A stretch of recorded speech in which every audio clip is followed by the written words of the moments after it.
Greetings all! Welcome back to the Canadian Tank Museum and our tour of one of their M4A2 76mm wet stowage with horizontal volute spring suspension tanks. I love saying that. Endeavour with crew compartments is part 2 and starting in the commander's hatch, which as you can see is now a nice big single piece hatch typical of late model M4s with a single periscope in a rotating top, and around the side you see a mill scale. Other items on the turret roof. Well, first you have the vane sight to help you get on target if you are buttoned up. A crutch for the caliber 50. There's actually the long-term caliber 50 stowage is on the back, and you usually would put a spare barrel there if nothing else. The pintle for the caliber 50 is located in the relatively inconvenient position towards the rear of the turret, which means that if the commander wants to shoot it, he basically shoots over the left rear quarter. Similarly, the right rear quarter for the loader. What it is actually intended for, however, is anti-aircraft work. So it is fired externally by somebody standing on the back deck, and he's able to elevate the gun and still aim. Now, of course, the reality was that the enemy air wasn't much of an issue by the time this tank entered service, but that's what the designers came up with, and that's what they put on the tank. So, of course, you could use the caliber 50 in the ground roll, which meant that whoever was shooting was exposed to all and sundry. Can't have everything, I guess. That's pretty much it. A couple of radio antennae on the back, and I will finally say that I am seated on a specific open hatch position seat. So it's mounted actually on the right-hand side of the turret, and I am seating pretty much at name tape defilade. A World War II tanker at the time might be perhaps a little bit lower down, but it's very comfortable for long term. The only problem is it's a little bit in the way if you're getting down quick, but it's actually not too bad. So inside we go. Right, so now I'm on the actual commander's seat. My legs are straddling the gunner. Being a late model Sherman, we have the late model cupola, the direct vision cupola. So these aren't periscopes in the traditional sense of the word. They are vision blocks, which are simply angled. There are 6 of them around, but they give substantially better vision than the earlier version. As you're inside, of course, this is an early type of tank, so you're not having ridiculous things like battlefield management systems. Your controls are very, very simple. To your front, there is the vane sight I mentioned. To adjust your gun onto the target, we have the commander's override, which you can see is a direct physical connection to the gunner's control. So as I turn this, you'll see the gunner's control handle is turning as well. Just get it close enough and the gunner will take over from there. So you don't have to yell at the gunner. Traverse right, 2 o'clock, steady on. You just swing it over yourself and just say, target, is going to be a tank. Look for the red barn, touch to the left, something like that. So it's one step easier for him. Wireless set at the back, as ever for a Commonwealth vehicle. A number 19 wireless set with both English and Cyrillic markings because so many of them were sent to the Soviet Union on Lend-Lease. And you see this one made in Canada. This is Canadian specification number 19 Mark III. You have their indication, of course, it's the intercom set, one for the TC, one for the gunner, again in Cyrillic and Roman. Dome light comes with 2 lenses. There's white and the green. A little bit of stowage here for spare parts, bits and bobs. Not much stowage for caliber 50 ammunition, I have to say. The legroom, well, I already mentioned I'm straddling the gunner. I'm kind of shoved a little bit to the right because of the gun shield. I have elevated the gun for the sake of the cameraman, which means that the rear end, including the gun shield, has come down and it has forced my leg on top of the gunner's seat, which probably wouldn't do him any favors. However, this sort of level of elevation, you can't really imagine would be very common, maybe in some mountains like in Korea. But otherwise, the gunner probably will be leaning forward to his head to either the one side or the other. Shouldn't be too much of an issue anyway. Little holder here for a pair of binoculars, and because the 76 is raw wet stowage, that meant that the ammunition was no longer stowed in sponsons. So the sponsons now can be stored, used for stowing other things. In this case, there's a water jug down there. spare ammunition for the machine gun, low and right. The only catch is you have to make sure that the gunner isn't going to traverse at the time that you're looking to get something out of the stowage. Just underneath the stowage for the binoculars is the turret lock. And to operate, you have to pull out, sorry, turn 90, pull out, and then turn 90 again. And that will free up the turret for operation.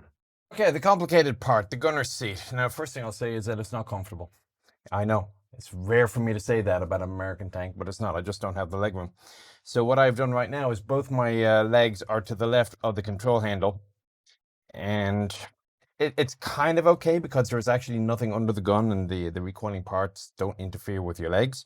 But if I put my knee to the right, there's a chance that as I traverse, the knee could interface with the whole sides, and I don't want to do that. Other than that, it's fairly easily laid out. Now, of course, the reason that there is so little room in the gunner seat is because of all the stuff that they have added to make the gunner more effective.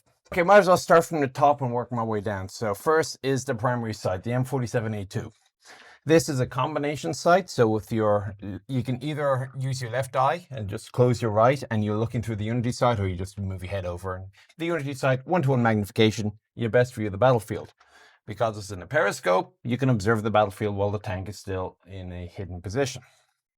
Your right eye, however, has the reticle, and this is a by 1.3 as I recall, and is the official primary way of aiming the gun. The reality, however, is that it was usually not, for a couple of reasons. Firstly, the magnification isn't as high as on the direct vision telescope. Secondly, the linkage used to be a lot worse on the early M4s. They improved it substantially, but a lot of folks simply didn't trust the linkage and preferred to have something that was clamped directly next to the gun.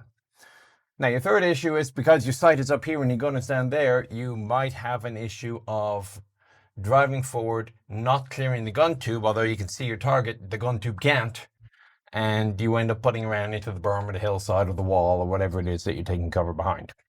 So there is a number of reasons why you might want to acquire your target, do an initial lay with the integrated telescope in here, and then move to the direct telescope. The reticle itself is simple enough, graduated up to 4,200 yards. It's got a series of dashes for lead and range estimation. If I recall, each dash is 5 mils. So if you know how wide your target is, you do a little bit of mathematics, and you have an initial estimated range. Not quite as thorough as some other sites, particularly the German sites, but it does give you something to work off.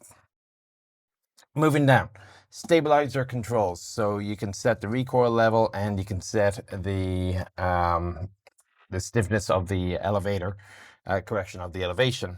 Using the stabilizer isn't just a matter of turning on the big switch. There is also a selector for the elevation control. It is currently on the left. It is in the manual elevation mode. So the hand wheel, which is directly on my left hand, is physically connected by gears to the gun elevation mechanism.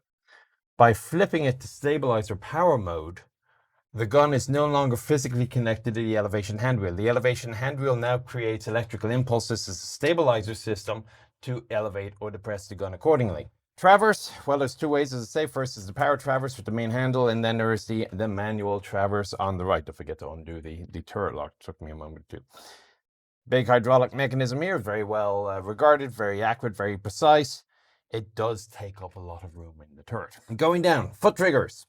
So one on the left is for the coaxial, the caliber 30. The one on the right is for the 76mm. Further forward, there is a big red one with a physical cable, so that if the two electrical triggers fail to work, the one physical cable will feed its way back here to the main gun.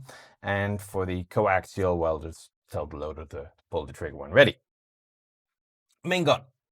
76mm M4A2 with the muzzle brake on the end. So this is exactly the same projectiles as the 3-inch as found on the tank destroyer. And of course, this is basically the same gun as you found on the M18 tank destroyer.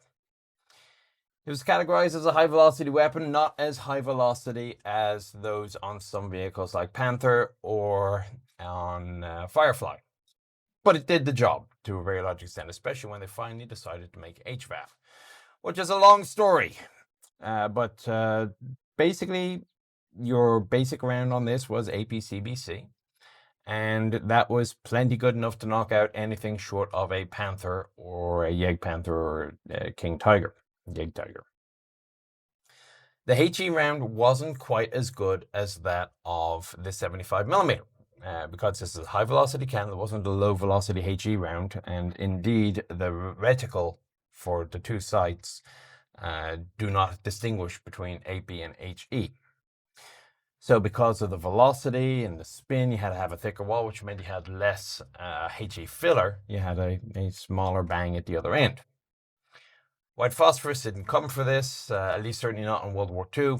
Eventually, as I say, HVAP was developed very, very quickly in July and August of 1944.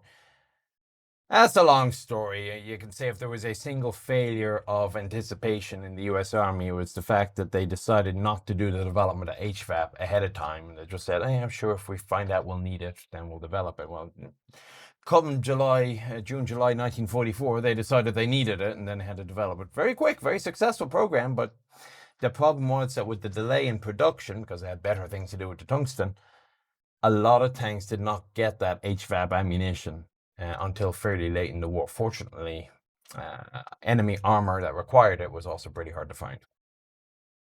M1A2, of course, has the muzzle brake on the end, and it was a good general purpose gun. So it did well enough, didn't have the liabilities of the 17-pounder, and of course the 90mm came along shortly afterwards, and that was that. I may not have mentioned the M71 direct vision telescope. This was a by 8 magnification, if I recall. Somebody will correct me if I'm wrong. And the advantage of this is there is no linkage. It is directly connected to the gun. If you can see your target, the gun can probably see the target. Higher magnification, greater precision, but the reticle is exactly the same as would be found on the M47. I think that's it for the gunner. He's got his own dome light. There's an internal travel lock I see here to connect the gun, the little hook here, as well as the external travel lock. Now, the initial design for the turret was with a full turret basket, but the problem was that this meant that accessing the ammunition was a little bit difficult. So the turret basket only exists on the right-hand side. So my feet, as the gunner, I can move my feet anywhere, rest them on anything, and they're protected from sliding off by a lip. So it's comfortable for myself, it's comfortable enough for the TC. The loader, however, he still needs to be careful as the turret traverses. He's got to shuffle around. Loader side is a little bit sparse on this side because it's not equipped in this tank with all the stuff that you ordinarily would find. Again, this is sort of a reenactment operating tank, so they need to make a bit of room. But as I mentioned, he has no floor on the turret. So his two sources of safety are firstly the large recoil guard, which by the way will actually fold out of the way a little bit. There's a couple of hinges, which also include the counterweight, I should add. So the counterweight is necessary for the stabilizer to operate. So it's dead weight, it's just a big hunk of metal to balance out the weight of the hunk of metal at the front end of the turret. Inside, he's access to the sliding breech for the 76mm. To his direct front would be a caliber 30 machine gun. This is not a caliber 30 machine gun. Please do not use this as a reference. He has an optic and a rotating and elevating mount up at the top. And of course, his primary job is to load things. So for the caliber 30, he's got about 6,200 rounds of caliber 30. There's 600 of caliber 50 on the other side. And of 76mm, there are 71 rounds. And this now brings us to the fourth major improvement to the M4 series. I mentioned this tank was a combination of 4 huge improvements and a whole bunch of little ones. And that is ammunition stowage. So folks determined that M4s were burning at an unacceptable rate. And, definition of unacceptable is obviously relative. So M4s didn't actually burn much more than any other tank out there. But they did burn more than people liked. So they set about, initially there was this rumor going around that it was the gasoline in it. It wasn't, it was the ammunition. It was tested. Okay, it's ammunition. How do we reduce the risk of fire? And the solution is wet stowage, which is implemented about the same time as the large hatch front slope. Wet stowage, as its name implies, is wet. So most of the ammunition is actually stowed beneath the turret basket in the hull. You're going to see little input ports for fluid, and the idea was that if something penetrated the ammunition bin, the fluid would, if not smother the fire entirely, it would at least reduce the risk of fire sufficiently that the crew could get out. Now, it turned out that it actually did a very good job of smothering the fire. So the burn rates for Shermans went from something like 65, 70% to about 10%. So great increase in survivability. There is, however, a catch.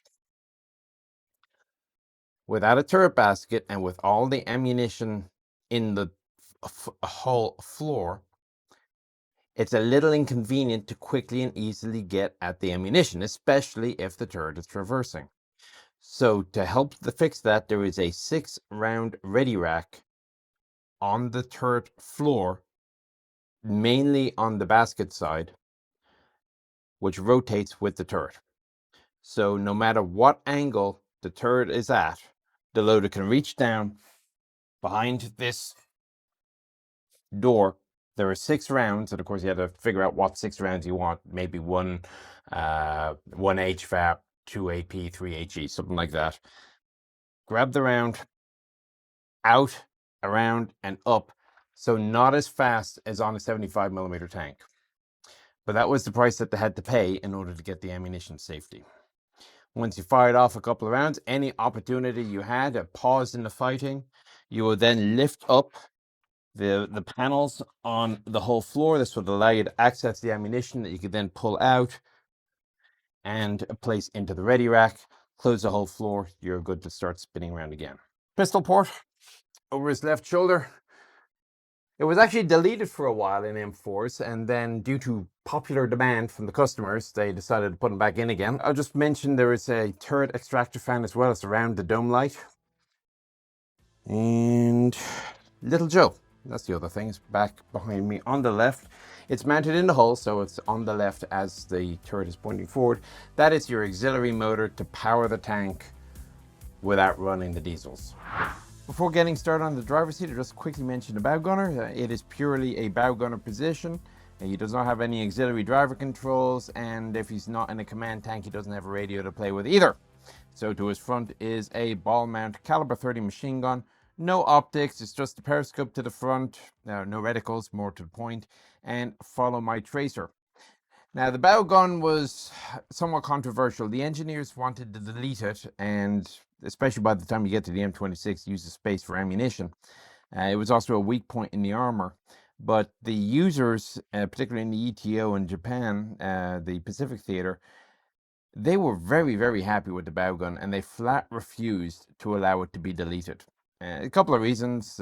First, he had a wider field of vision than the turret crew, so if something came up at close range, if it was at the front arc, the bow gunner could deal with it fairly quickly. And secondly, it was also another, I won't call it a stabilized platform, but you had a half reasonable chance of hitting in the general area for suppression fire as you are moving forward. So while the gun is perhaps scanning one direction off to a threat flank, the bow gunner can always be aiming where the tank is going.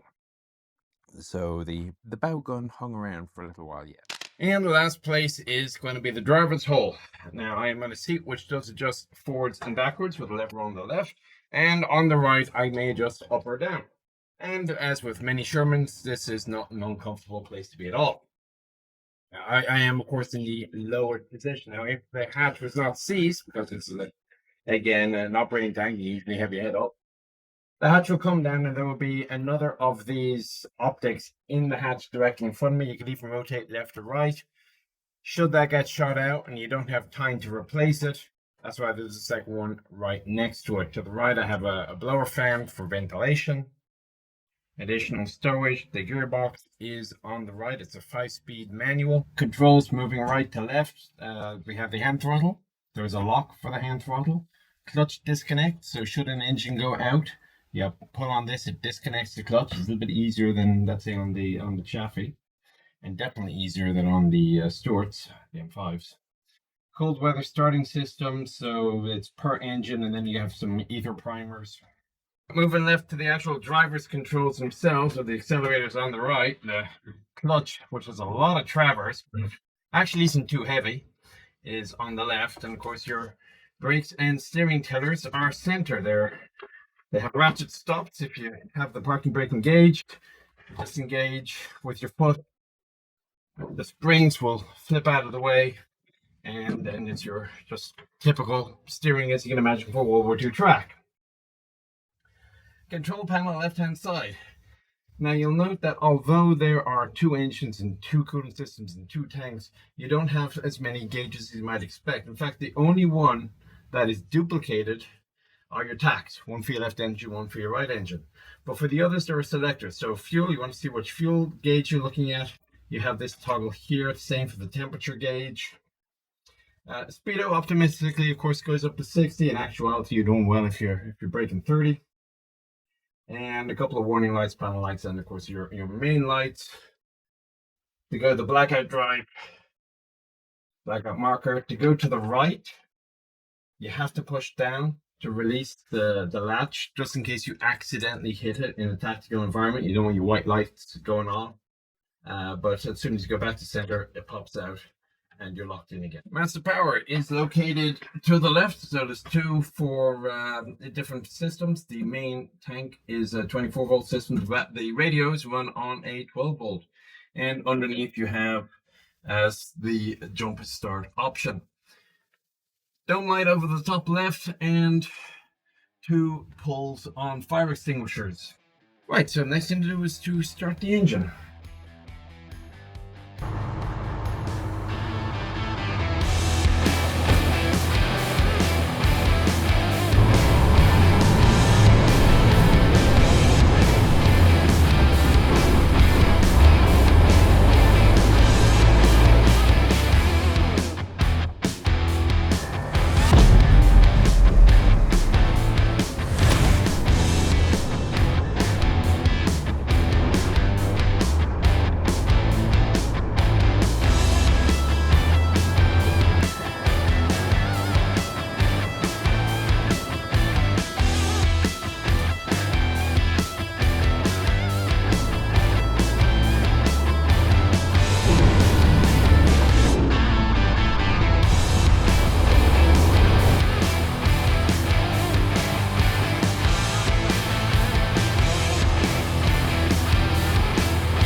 So that's it, the long-awaited 76 HVSS. Now, it's maybe one of the last variants to enter production. It was not the last variant in production. That honor actually goes to an M4A1 HVSS 76mm.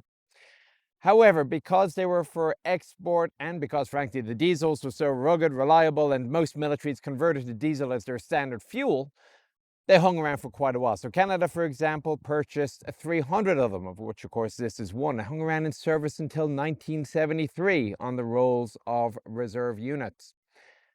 Other countries would, of course, use them longer, usually with re-engines or re-guns. We'll either have covered them, such as the M50, or we will cover them in the future, no doubt. Still, they were commonly found in musea and reenactments around the world because, again, of their simplicity and reliability. Even Fury in the movie was an diesel M4A2, despite the fact that the US Army didn't want to use them, and in fact did not use them in Europe.